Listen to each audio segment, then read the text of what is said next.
rapid scale by the cloud. These are some of the things that we've done. I won't take you through all of them. I see that the microphone's been picked up. But we've worked extensively in the country. We are working in Tamil Nadu as well. We've touched about 750 odd thousand teachers over the last many years in making sure that ICT technology reaches them. Teachers are trained on ICT technology. And that in turn has impacted about 37.5 million students in India. And this is something that now we are doing in Tamil Nadu as well. Similarly, we work with startups to mentor small ventures and take them forward. So Microsoft Ventures is doing that, and we're kind of looking forward to doing that here as well. So with that, I would just say thank you so much, and it's a great program which the Tamil Nadu government has put together, and I wish it all success.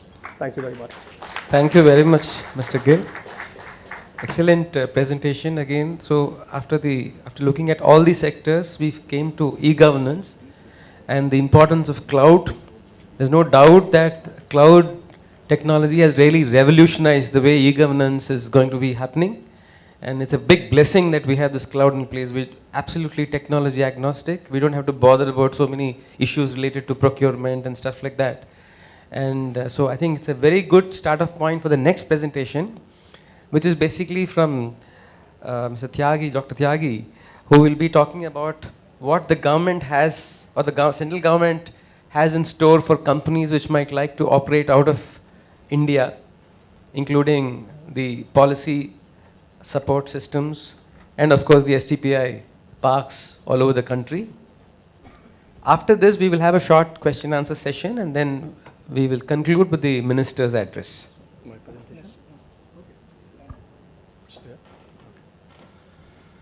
Honorable Minister, Honorable Secretary, Captains of the dais, ladies and gentlemen, it is a proud privilege for me to be with you today on this Global Investor Meet. Probably the job for me and Mr. T.K. Ramachandran have been made very easy by the captains of the dais who has spoken about the Tamil Nadu. We don't have to sell Tamil Nadu anymore, and probably we have to only talk about the status, what we have done so far. STPI, I hope you all know that we have entered into our 25th year of our existence. After 25 years, we have spent 20 years in STPI Chennai, and the growth which we have made along with the Tamil Nadu government is tremendous.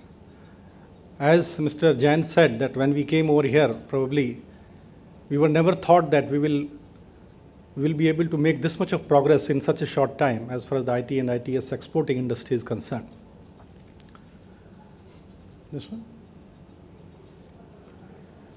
As an STPI, as you know, this is a special purpose vehicle which has been made by the Ministry of Communication and Information Technology for the implementation of STP scheme, which is nothing but is a 100% EOU scheme which provides a lot of incentive to the IT and ITS exporting industry.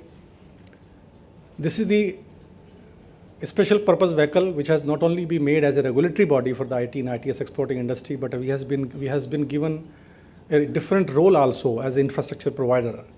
I would like to take you back to 1991 when there was only two datacom service provided in this country, and out of these two, one was the STPI. So we are very proud to say that we have provided the handholding to the IT industry in those times, probably from 1991 to 2003, when the privatization of the data communication and ISPs has happened. Till then, it is STPI who has not only provided all the fiscal incentives to the IT industry, but also provided the data communication. We have set up the international gateways at every place, and we have created the incubation facilities, and we have nurtured all this IT industry in those times. We are operating from 9 jurisdictions in this country, and we are having 54 subcenters. These all have grown. You name any city in this country and major city, we are having our presence. The sole objective of the organization is to boost up the software export from this country along with the state government, create the employment for the people, create the incubation, nurture the incubation program, help the startups, and that we are very vigorously doing from all our 9 jurisdictions and 53 subcenters. As I told you that STPI Chennai has started in 1995, so we are in our 20th year at Chennai. STP scheme, it's a 100% EOU scheme which provides you a lot of incentive to you as per the Foreign Trade Policy Chapter 6. Except the corporate income tax holiday, which has been withdrawn in 2011, all other incentives are still intact. We are providing you all the import duty exemption, excise duty exemption for the capital equipments. We are doing all the export certification, CST reimbursement, all those incentives are being given. We are also devising so many incentives along with the state government, which is required for the growth of the IT industry. If we talk about the role of the STPI, we are the front end for the startups from the Government of India. We are the regulatory body. We are providing datacom services, infrastructure services, incubation facility, all those things we people are providing. Objective I have already discussed with you that we have to nurture the IT and ITS exporting industry from this country. Benefit under STP scheme, I have already discussed with you that a lot of incentives is being given to you, and this will continue for the next 5 years as per the present FTP which has been launched by the present government. If I take you to the national data, STPI is nurturing some 5,000 STP units throughout the country, which is contributing roughly $45 billion US dollar exports from this from India. If we talk only about Chennai, we are roughly contributing from STP umbrella. I am talking about 500 units are being nurtured under STPI umbrella, and some 5 billion export is approximately 5 billion US dollar export is being done from Tamil Nadu jurisdiction. If we talk about the foreign investment, it is quite steady. In last couple of years, we are having some more than 1,000 crore foreign direct investment has happened in Tamil Nadu. If we talk about the Indian investment, it is actually more than the foreign investment, and we are having some 3,000 crore domestic investment has happened in last couple of years in Chennai. Investment has also been nurtured in the rural area, and crores of the rupees are also being actually invested into the rural BPOs from the different cities, which has been mentioned in my slide. And this is a very good news that big corporates are coming forward and they are setting up their BPOs in the rural area.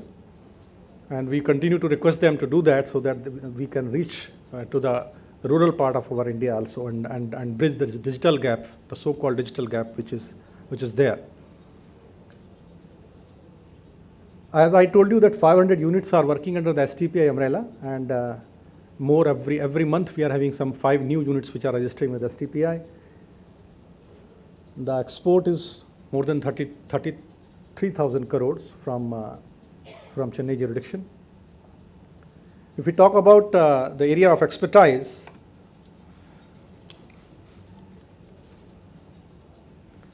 application software consists of 38%, engineering software consists of 26%, product development, then system software, ITES, and on-site consultancy, and others. So this is the area of the export from Tamil Nadu during the 14-15. If you see the major destination 40.75 crores is being, for 40.75% of the total export is being done to USA, 37.75 is done to UK, and the rest figures are in front of you. So major chunk is being exported to US and UK from Tamil Nadu jurisdiction. Initiative from the STPI along with Tamil Nadu government, we are very thankful to the Honorable Chief Minister that under her leadership she has guided us, and she is asking us to set up 3 incubation centers along with the engineering college, technical and education institutes at Coimbatore, Trichy and Tirunelveli. So we are talking with the Government College of Technology, Anna University, and Manomaniam University at Tirunelveli, and we are setting up a 60,000 square feet area each at 3 locations for setting up a new incubation program. And we are very grateful to the Honorable Chief Minister who's giving us 3-acre land at each of the location. So this was the status. I hope that more and more company will keep on registering with STPI, and all the incentives which are there at STPI will keep on nurturing that. We are having these captains which has started as an MSMEs in 25 years before, but probably with the help of them we are only captured 10 to 12% of the world market. So probably we need more Mr. Arun Jain or more Mr. Chandra, and probably more people we require of that caliber who actually grab the good cake of the out of the world market, probably why not 15 to 25% of the world market. STPI is committed to Tamil Nadu, along with the secretary. We would keep on working for the growth of the STPI, IT and ITS exporting industry. Thank you very much. Thank you again. So we've had a really diverse set of presentations. And so I'll now just tell you something about, since STPI talked about the STPI SEZs, we also in ELCOT in Tamil Nadu, we have about 8 SEZs across the state. And we offer land, we offer built up space, that is in Chennai, Madurai, Trichy, Coimbatore, Tirunelveli, and Hosur. So those of you who are still Bangalore centric and like the weather might like to go to Hosur. The rest of you might like to go to the rest of the state. And those who want even more economies of scale or lower wages can go to some of the tier 2, tier 3 cities in the state. We have more of almost 500 acres of land available, some of which is being picked up very fast, some of which is not being picked up as fast as we would have liked them to be picked up, but then that is available, so of course you have to pay for it. So those who want, and we have a startups warehouse coming up in Chennai in Tidal Park, 10,000 square feet of space, 100 square feet for each person who wants to open an industry. And it's all plug and play, will be ready in a few days. And those of you who are entrepreneurs or those who are setting up startups can use that space. Of course, we also have a rural BPO policy which gives subsidies to those wanting to set up industries in the rural areas. So this is just a broad outline of what the state government is offering to IT and ITS industries. So we are now at the end of the presentations. So we'll request those of you who might have questions to raise their hands. We might have time for about 4 or 5 questions before we have Honorable Minister making his comments. So yeah, please. 1, 2, 3. Yeah, I know that the first question is always difficult. After that, suddenly you'll have 10 people raising their hands. So the person who raises it first gets it. Yeah, please. Yeah, please give him the mic.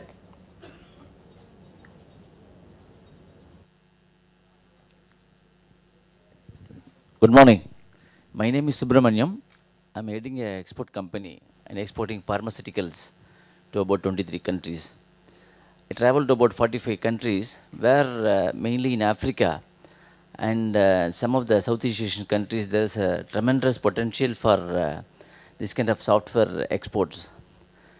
What does the government of Tamil Nadu is there any policy for export opportunities? And if it is there, to whom to be approached, so that I can take up international marketing of software and IT-related products. Thank you. No, you are in the IT exports business? No, or I you am are not in IT. I'm in a pharmaceutical. In pharmaceutical also, there is a lot of requirement in hospitals in overseas. So and I would don't like know. some I of the don't industries to maybe Yes. respond to that. Maybe STPI Now, how can to do- respond. Those who are in the area of pharmaceutical or hospital-related services, IT services, may like to respond to that. And that is one part. Another part is even they don't have a computer in certain countries. We can try to export some software or some products also to those countries, which is not tapped till now. Okay. So you can always talk to STPI, and as far as the export is concerned, all the export is being certified, whether it is a physical export or the export through data communication, that is being certified by STPI. So that is the agency. If you are into ITS exports, you can come, and even the physical export which is being done, that can be certified and sealed by us. No, No, it's not a he good wants question of to know- certification. He It is wants to from know the specifically whether specific to Africa, to countries where such facilities are needed, Yes. whether the IT industry whether the IT industry gets any incentives or very subsidies. Or No, and not so only on. the incentives, how to start up from the basics, from the scratch, I want to know. Okay, I think the IT industry should. No, definitely, we see increasing number of queries from some of these newer geographies to replicate the success of what we have seen in India. That's why, even my remark I mentioned, there are a lot of challenges that we face in India that can be resolved through technology. And those solutions are very relevant for some of these newer geographies like Africa. I have seen RFPs from countries, for issue of passports. Maybe TCS has a lot of experience, issuing passports in India. The same thing can be taken to those countries. And we have received some queries because we work with National Stock Exchange and see whether we can offer similar financial markets related services in those countries. So there are a lot of things that we are doing in India, we can be easily taken to some of these newer geographies. So in order to facilitate that, that is actually as we speak, on September 29th, there is a delegation going to Kenya, where 5 or 6 African countries representatives are going to be, congregating, and this delegation is being led by, the Union Minister for IT, Ravi Shankar Prasad, leading the delegation. NASSCOM is also going as part of this delegation. So that will give you a forum to really market our expertise and then have follow-on discussions with those interesting parties.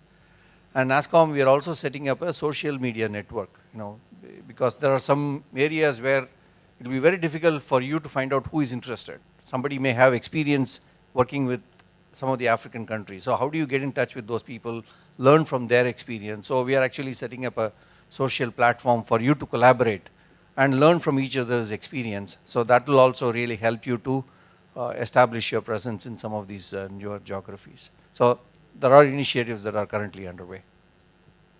Thank you, sir. See, in IT speak, countries are called geographies. So you should use the right words to get the right response. Okay, anyone else? Yeah, please. Yes, Mr.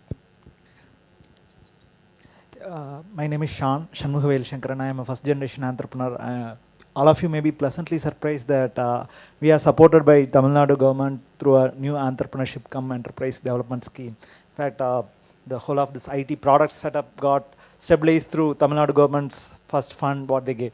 So the question is about how many of these industry captains are looking at tier 2 city innovations. So there are a lot of things happening at even Trichy's or Vellores of the world.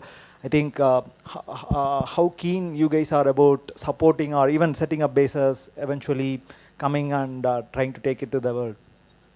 We have 10,000 people in Coimbatore. 10,000 in Coimbatore. You must have just seen the announcement that between Trichy, Madurai and Tirunelveli, there's a significant amount of capacity that we are building over the next few years from an HCL point of view. Outside that, as a marketplace also, our domestic businesses are doing quite a lot of work in both in financial inclusion and otherwise in many of these tier 2, tier 3 towns. Actually, we would be extremely keen to understand what innovations you're talking about. Is it at the product level, solution level, service level, delivery model, whatever, because there are many levels of innovation that you can really go in for. And as you saw us talking about a whole range of products that a country like India needs, I think it's innovation everywhere that is required. Anything that you got from an innovation perspective, more than happy to dialogue and take it on from you.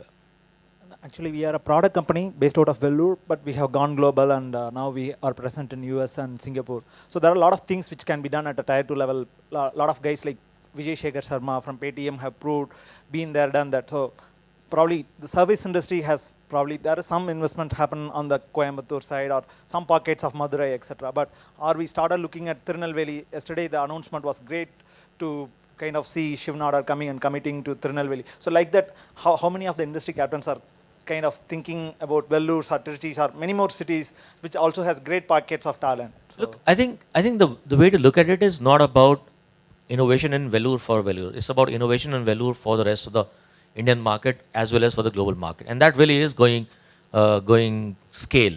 So, and that is of great interest to all of us. So, more than happy to take it on. thank you. Tamil Nadu offers a very unique advantage, really, in terms of urban infrastructure compared to most other states in India.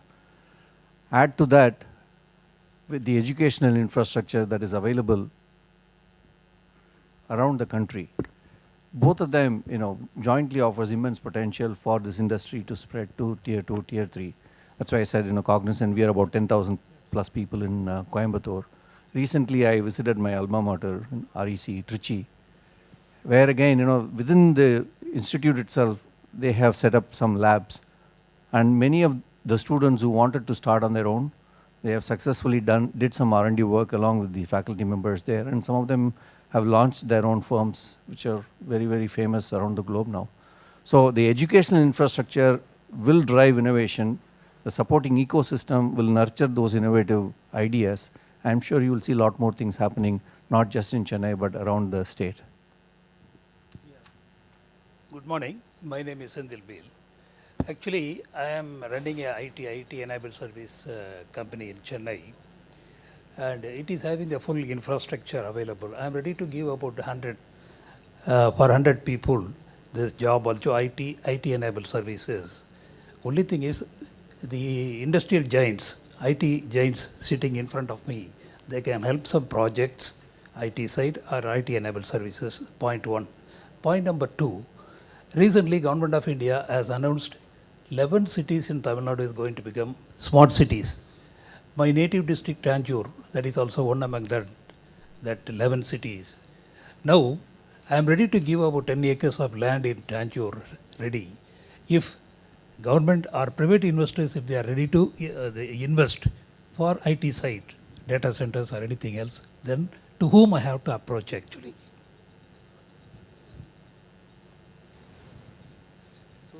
You have one, there are two parts to your question. Yeah, two parts. One is, of course, this land, which of course is separate. What you are saying is acquire my land. That's what you're saying. Okay? Yeah. It's a pleasant surprise, let me tell you. So we'll have a track two, discussion on that outside this hall. But on the other part, as you were saying that you want, you have people on offer and you would like to get the captains of the industry use your services. Yes. So maybe they'd like to. Yeah. So, let me answer the first question. State of the art technology, this one center is available. Only thing is, I am running sort of projects and this one I'm. Sure. So Basically what he's saying is maybe outsourcing by the bigger companies to small, but I think that happens all the time. That's exactly what my point is. Yeah. Most of the companies have a program where we work with companies like yourselves, and you have a certification program to make sure that it meets all of the quality gates. And then if it meets, then we can either have a engagement by which we would use your capability or use your people or both, depending on what kind of capabilities you have. So we already have a program. I'm pretty sure it is true with most of the big players. On the second point, I think TKR, you spoke about it. He wants to compete with the government on that one, but it's only 10 acres. okay, thank you. I think they have a very stringent set of standards, specifications, which you must, unless you satisfy those conditions, it might be difficult. So I think just like engineering goods have this component manufacturers alongside, I think software industries also have their own, sort of constellation of smaller software companies which they use. The medium the companies like me, they can outsource some of this. Yeah, Depends on the capabilities. We work with over 100 companies, sir, in this region itself. Okay. So you have to there is a process. You probably have to find a way to sell to the companies that use their services. Okay, thank you. Yeah. This is I Arun. think we'll just take two more questions and then because we started 15 minutes late, so we'll end up 15 minutes late. Yeah. Yeah. This is Arun Selvarangam from Sunfirst Technologies. We have just started a startup, as Mr. Neeraj Gill said, the cloud transformation which is happening is the most disruptive technology. But I have a question in that. If for analysis, I just went to to which technology I should use for my startup, then I found out there is no much of platform as a service given in the cloud technology. Only one I found out is the Salesforce Force.com platform, which will be used to transform the business, complete transformation for any product generation or something. But other than that, why other companies like Microsoft or any other product companies, even SAP, doesn't come into the cloud sold as a platform as a service? Thank you. So maybe I'll take that. So from a perspective of, I think, we can actually get you through the information, but whether it's infrastructure as a service, platform as a service, or even a marketplace sitting on top of the cloud, all of the offerings are actually available today. And those are service offerings that you can go through, including offerings in terms of, service offerings like analytics, like machine learning. A lot of those are available. So it's untrue. Therefore, that platform as a service is actually not available on the cloud. It is available today. Yeah, it is available, not as innovative and as good as Salesforce. Why we missed that opportunity of becoming that? So that is the question I just want to make. I think we are probably a late starter, but at this point in time, we are roughly about $8 billion in cloud offerings currently.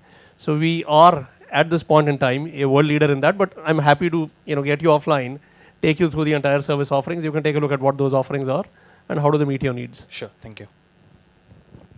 In fact, like Rajiv said, it's no longer IAS or SAS or PAS. It's everything as a service.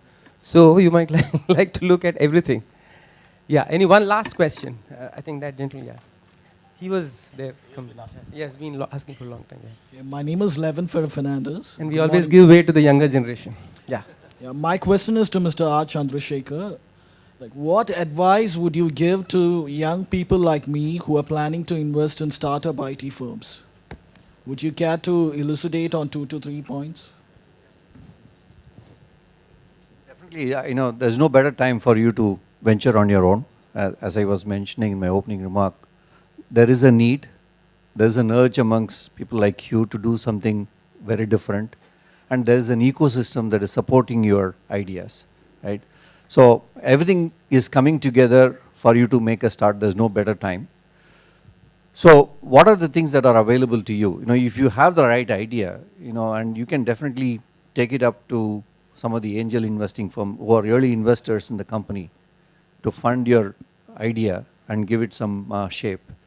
Like Secretary was mentioning, we are also coming up with a warehouse, innovation warehouse, startup warehouse in Tidal Park. So you will have the office space that is ready for about 4 or 5 people, initial team that you're going to put together to work in a plug and play environment. So that is already there.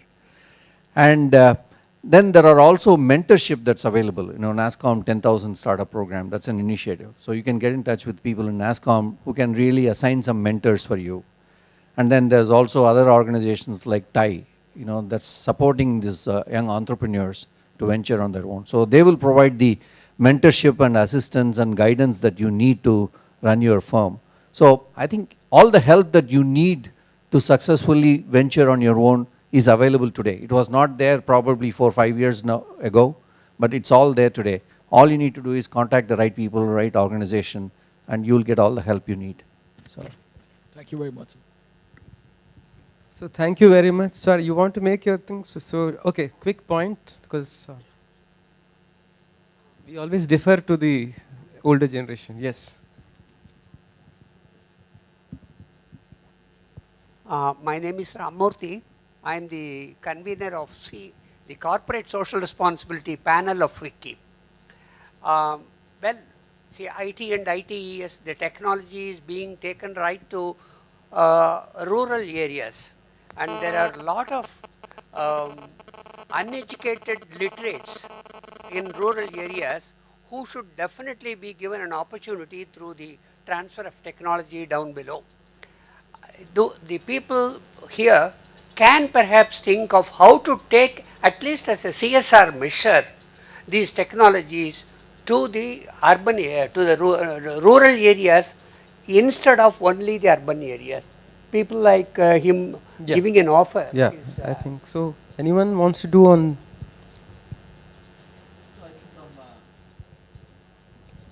From a TCS perspective, we have taken the CSR possibly more to the rural than to the urban area.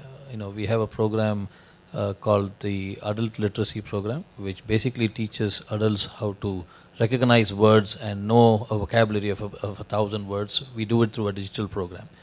We have a financial inclusion program which we work with almost all the banks, where we have developed a technology which is taken through a business associate who are all people who are in the less populated areas, and how we have created an ecosystem of business correspondents who are possibly participating in the financial inclusion revolution.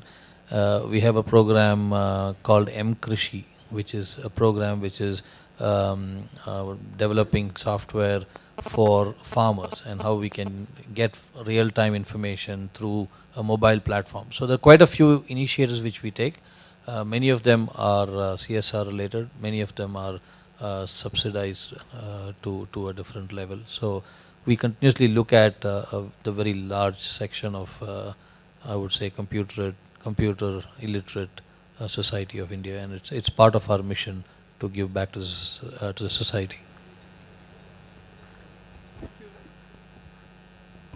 Thank you very much for those questions, and also to all the panelists for their answers. Now I will request Honorable Minister to give his concluding remarks, after which we will have the presentation of the mementos and then we will disperse.